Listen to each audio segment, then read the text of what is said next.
नमस्कार. नमस्ते. आपलं स्वागत आहे आयकॉन स्टील प्रस्तुत बिल्ड आयकॉन या उपक्रमामध्ये. आज आम्ही आलो सांगलीमध्ये आणि माझ्यासोबत आहेत मास्टर इंजिनियर नंदकुमार बाणे सर. मास्टर इंजिनियर म्हणण्याचं सगळ्यात महत्त्वाचं कारण म्हणजे ते स्वतः मास्टर्स स्ट्रक्चरल इंजिनिअरिंगमध्ये त्यांनी केलेले आहे आणि मगाशी गप्पा मारताना त्यांनी सांगितलं त्याप्रमाणे सांगलीतले फुल फ्लेजेड सगळ्या सर्व्हिसेस देणारे ते पहिले स्ट्रक्चरल इंजिनियर आहेत. त्यामुळे ही एक सांगलीकरांसाठी एक अभिमानाची गोष्ट आहे एका अर्थानं. दुसऱ्या अर्थानं ते मास्टर आहेत कारण मागचे 25-30 वर्ष ते या फील्डमध्ये काम करत आहेत. त्यामुळे ते एका अर्थानं मास्टर आहेत. आणि तिसरं म्हणजे अर्थात रेसिडेन्शियल प्रोजेक्ट्स असतील किंवा अपार्टमेंट्स असतील याच्यात त्यांची स्पेशालिटी आहे म्हणून ते एकदा मास्टर्स आहेत. सो असा त्यांचा आजवरचा प्रवास कसा होता, अनुभव कसे होते या क्षेत्रातले, या सगळ्याबद्दल आपण बिल्ड आयकॉन या प्लॅटफॉर्मवर त्यांच्याशी गप्पा मारणार आहोत. नमस्ते. गप्पांना आपल्याला इथपासून सुरुवात करायची आहे म्हणजे तुमचा शैक्षणिक प्रवास कसा होता, म्हणजे तुमचं शालेय जीवन कसं होतं, म्हणजे अगदी थोडक्यात सांगायचं तर KG to PG असा प्रवास तुमचा आम्हाला ऐकायचा आहे. मी अत्यंत छोट्या खेडेगावात वाटेगाव इस्लामपूर सांगली जिल्ह्यामध्ये इस्लामपूरपासून जवळ खेडेगाव आहे. तिथे माझा जन्म झाला. 10वी पर्यंत शिक्षण तिथेच झालं. त्याच्यानंतर मग 11वी 12वी नंतर ग्रॅज्युएशन. तर त्या काळामध्ये इंजिनिअरिंग फॅमिलीमध्ये कुठलाही बॅकग्राऊंड नव्हता किंवा ते अत्यंत तसं त्या माझं 1981ला शिक्षण पूर्ण झालं. जिल्हा परिषदेची शाळा अगदी सर्वसामान्य मुलाप्रमाणेच आमचं शिक्षण झालं. अगदी आम्ही 1981 पर्यंत 10वी पर्यंत पायामध्ये चप्पल सुद्धा वापरत नव्हतो. घड्याळ तर फार दूरचीच गोष्ट होती. म्हणजे सर्वच विद्यार्थी तशाच ह्याच्यातले होते.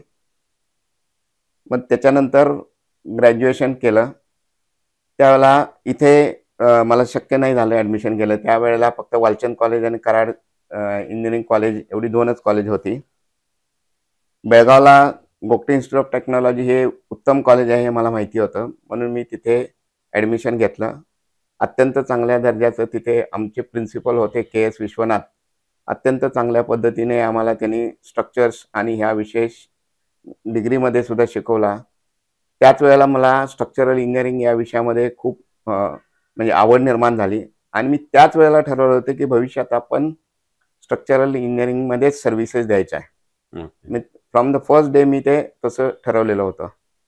मग त्याच अनुषंगाने मी थोडे 1 वर्ष मी कोल्हापूरमध्ये डिझाईन कोलॅबोरेटिव्ह अशी एक मोठी आर्किटेक्चरल स्ट्रक्चरल फर्म होती, तिथे काम केलं, एक्सपिरियन्स घेतला.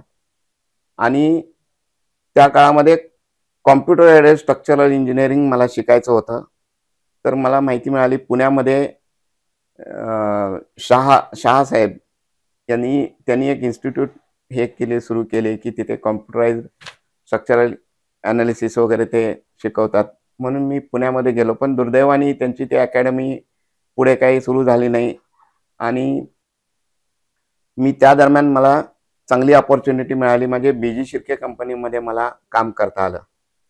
अत्यंत चांगली पद्धतीनं म्हणजे स्ट्रक्चरल इंजिनिअरिंगचं जे फाउंडेशन आहे ते मला BG शिर्केंच्याकडे खूप चांगली अपॉर्च्युनिटी मिळाली. सिडको म्हाडाचे प्रोजेक्ट मला करता आले आणि 90च्या दरम्यान 1990मध्ये सिस्मिक ॲनालिसिस किंवा कॉम्प्युटराइज्ड ॲनालिसिस करणारे माझ्या माहितीप्रमाणे पुण्यामध्ये सुद्धा अगदी जे नामांकित कंपन्या आहेत त्यामध्ये BG शिर्के फक्त एकमेव असे लीडिंग कंपनी होती की जिथे ते प्रॉपर पद्धतीचं ॲनालिसिस डिझाईन केलं जायचं.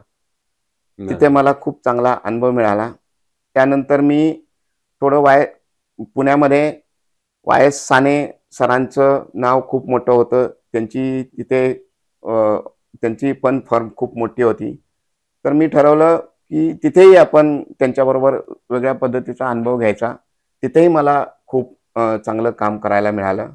अगदी अभिमानानं सांगण्याची गोष्ट म्हणजे YS साने सरांच्या ऑफिसमध्ये फर्स्ट कॉम्प्युटर एडेड डिझाईन हे मी स्वतः सुरू केलं.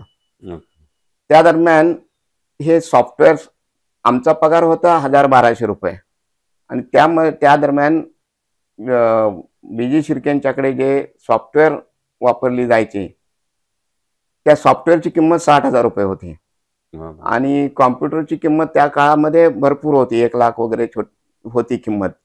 तर ते काय आपल्याला शक्य नव्हतं. मग मी नंतर ठरवलं की आपण आणि ती जी सॉफ्टवेअर्स वापरल्यानंतर मला लक्षात आलं की आपल्याला स्ट्रक्चरल इंजिनिअरिंग सर्व्हिसेस जर द्यायचे असतील तर चांगले सॉफ्टवेअर्स आपण वापरले पाहिजे. त्याच्यामध्ये चांगल्यात चांगलं तुमचं जर असेल तरच त्या कामाची गुणवत्ता वाढेल. तर मी स्वतः सिव्हिल इंजिनिअरिंग माझं बॅकग्राऊंड असताना सुद्धा मी सॉफ्टवेअर डेव्हलप करायला सुरुवात केली. आणि लास्ट 25-30 वर्ष मी कंटिन्युअस जेवढा वेळ मी रुटीन काम करतो तेवढाच वेळ नवीन डेव्हलपमेंटसाठी वेळ देतो. नवीन सॉफ्टवेअरचा वापर करून आपल्या कामामध्ये इकॉनॉमिकल आणि मजबूत कसं स्ट्रक्चरल डिझाईन म्हणजे माझ्या स्ट्रक्चरल सर्व्हिसेसची गुणवत्ता कशी वाढेल याच्याकडे मी जास्त प्रायोरिटी देतो. त्यामुळं स्ट्रक्चरल डिझाईन हे अत्यंत इकॉनॉमिकल आणि मजबूत ह्या सर्व्हिसेस जे क्वालिटी जी स्ट्रक्चरल इंजिनिअरिंग सर्व्हिसेसची ही जशी वाढेल या पद्धतीनं मी प्रयत्न करतो. आता सुरुवातीच्या काळामध्ये ग्रॅज्युएशन नंतर त्या काळामध्ये पोस्ट ग्रॅज्युएशन करणं तसं अवघड होतं. लिमिटेड सीट असायच्या, ठराविक लोकांनाच हे त्यावेळेला मला शक्य झालं नाही. त्यानंतर मी वालचंद कॉलेजमध्ये ME बाय रिसर्च असंही हे केलं. पण तेही पुढं काय झालं की नंतरच्या व्यवसायाच्या ह्याच्यामध्ये ते मला पुढं कंटिन्यू करणं शक्य झालं नाही. नंतर मग मी पुन्हा एकदा at the age of the 52 मी पुन्हा एकदा एमटेक केलं. आणि आता मी त्या पद्धतीने स्ट्रक्चरल सर्व्हिसेस मी देण्याचा हे माझं हे काम सुरू आहे. त्यामध्ये फारच तसा थक्क करणारा प्रवास आहे तुमचा. Thank आणि सगळ्यात महत्वाचं मला आवडलं म्हणजे ते म्हणजे या क्षेत्रामध्ये जसं क्षेत्र बदलते तसं तंत्रज्ञान बदलते. आणि त्या तुम्ही तंत्रज्ञानाबरोबर राहण्यासाठी इतके स्वतःमध्ये सुद्धा त्या वेळेला बदल केलेत, हे फार महत्वाचे. या सगळ्यामध्ये एक फक्त मला जाता रेफरन्स हवा होता किंवा विचारायचा आता, तो म्हणजे स्वतः वैयक्तिकरित्या केलेला पहिला प्रोजेक्टची आठवण. कारण ती त्या सिव्हिल इंजिनियरसाठी फार जवळची असते. आपण जरी कुठं प्रॅक्टिस केली, सर्व्हिस केली तरी सुद्धा आपण जेव्हा पहिल्यांदा सगळी जबाबदारी अंगावर घेऊन पहिला प्रोजेक्ट करतो त्याची एक वेगळी आठवण असते. तर ती काय आठवण आहे ते सांगाल?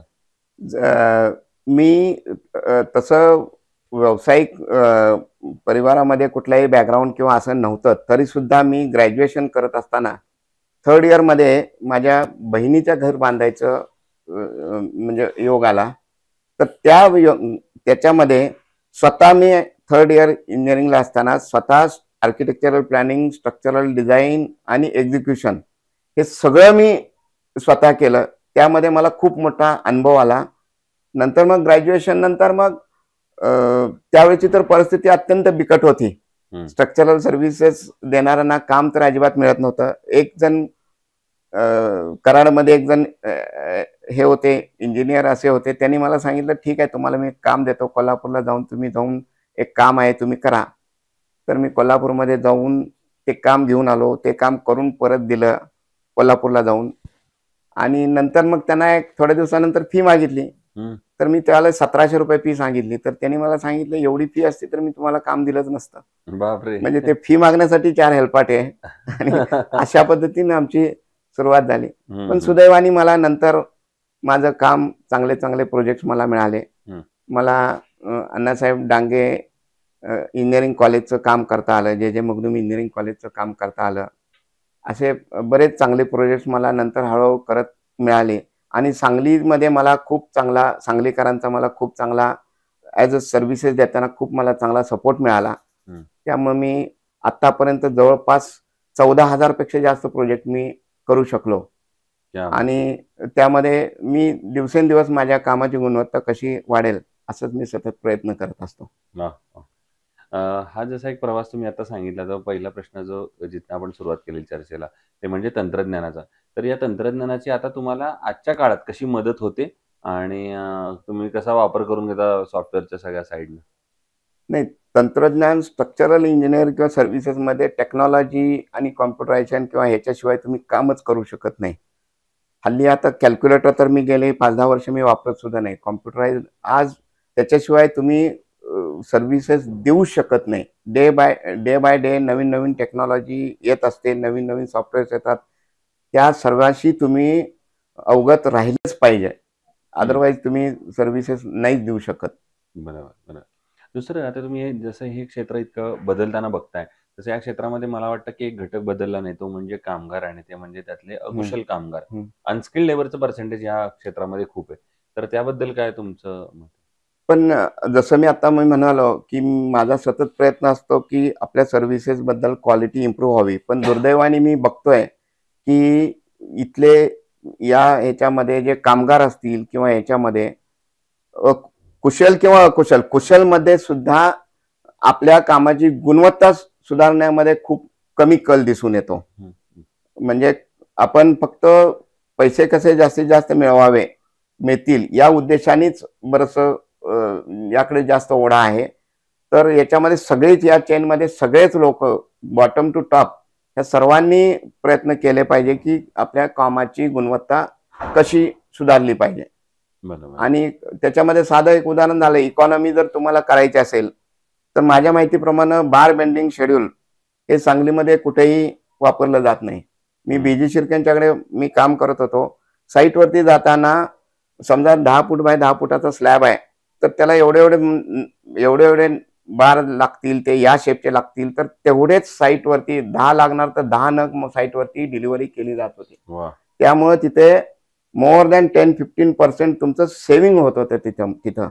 नुसतं स्टीलमध्येच नाही, ब्रिकवर्क असेल, ब्रिकची क्वांटिटी सुद्धा इस्टिमेटेड जेवढी आहे तेवढी साईटवरती पाठवली जायची. अशा पद्धतीनं कामाच्या गुणवत्तेमध्ये सुधारणा झाली पाहिजे. वा. त्यासाठी चांगले प्रयत्न झाले पाहिजेत.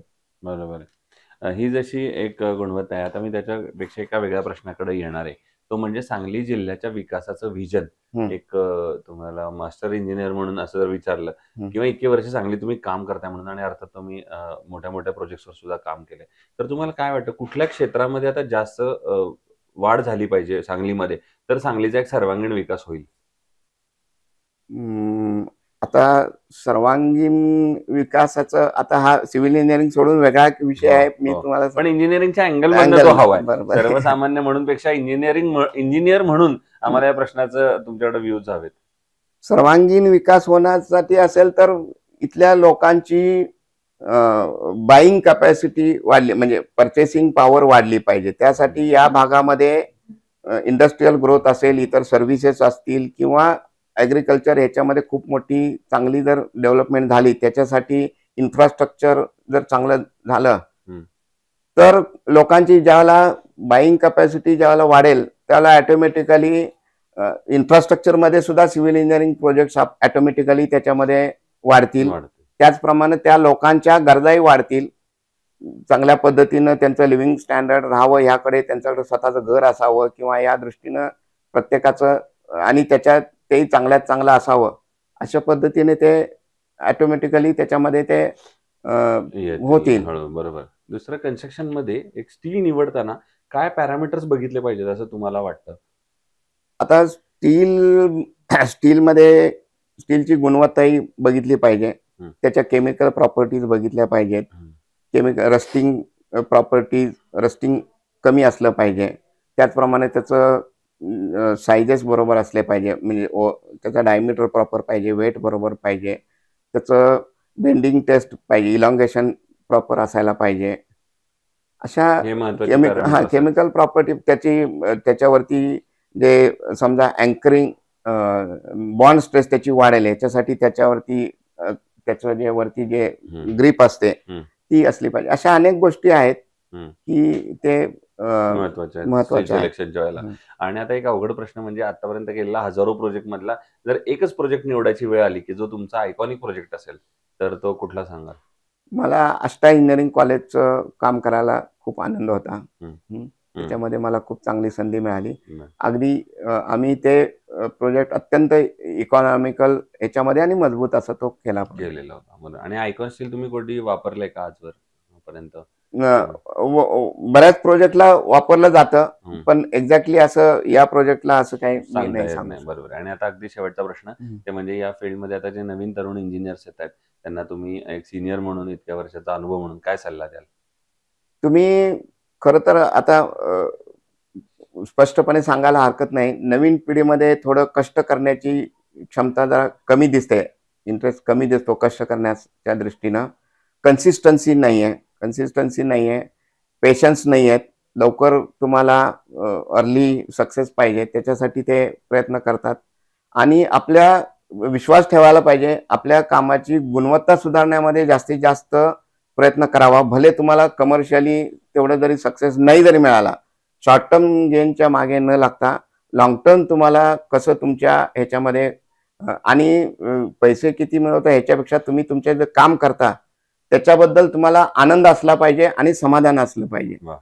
तर हे होते इंजिनियर नंदकुमार बाणे सर, आणि त्यांनी जाता फार महत्वाचा हा मुद्दा सांगितला. तुम्ही पैसे किती एवढ्या वर्षात कमवता ते महत्वाचं नाहीये, तो आनंद तुम्ही किती कमवता या सगळ्यातनं महत्वाचं आहे. आणि मला वाटतं जेव्हा तुमच्या कामात आनंद मिळतं तेव्हा तुमच्याबरोबर त्याच्यावर समाधान येतो, त्याच्याबरोबर अनुभव येतो, आणि त्यामुळेच पुढचे प्रोजेक्ट तुम्हाला त्याच्यातनं मिळत असतात, कारण तुम्ही मन लावून त्याच्यात काम करत असतात. आणि त्याचं जिवंत उदाहरण माझ्या समोर आहे, जेव्हा इतके हजारो प्रोजेक्ट तुम्ही एवढ्या वर्षात कम्प्लीट केलेले. पुन्हा एकदा आपले मनापासून आभार. आणि भविष्यात सुद्धा मी आयकॉनिक प्रोजेक्टची निर्मिती तुमच्या हातून व्हावी या आमच्या शुभेच्छा आहेत. मी आयकॉन स्टीलचे धन्यवाद देतो. त्यांनी इथे मला संधी दिली माझे विचार व्यक्त करण्यासाठी. थँक्यू.